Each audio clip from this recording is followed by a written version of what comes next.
একবার একটি ছোট গ্রামে স্যাম এবং তার ছোট বোন লিলি নামে একটি ছোট ছেলে থাকত। স্যাম এবং লিলি অবিচ্ছেদ্য ছিলেন, সর্বদা একসাথে খেলতেন এবং তাদের চারপাশের বিশ্ব অন্বেষণ করতেন। এক রৌদ্রোজ্জ্বল বিকেলে তাদের বাড়ির কাছে জঙ্গলে ঘুরে বেড়ানোর সময় তারা একটি মাকড়সার জালে আটকে থাকা একটি সুন্দর প্রজাপতি আবিষ্কার করেছিল।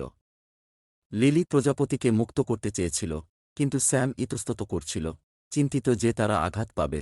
লিলি আলতো করে স্যামকে মনে করিয়ে দিয়েছিল, কখনো কখনো আমাদের সাহসী হতে হবে এবং অন্যদের সাহায্য করতে হবে। যদিও এটি একটু ভীতিজনক, তার বোনের সাহসে অনুপ্রাণিত হয়ে স্যাম সাবধানে প্রজাপতিটিকে জাল থেকে মুক্ত করেছিল। এটি উড়ে যাওয়ার সাথে সাথে একটি জাদুকরী রূপান্তর ঘটেছিল। প্রজাপতিটি উজ্জ্বল রঙে জ্বলজ্বল করে এবং তাদের চারপাশের বনটি সৌন্দর্য এবং আলোতে জীবন্ত বলে মনে হয়েছিল।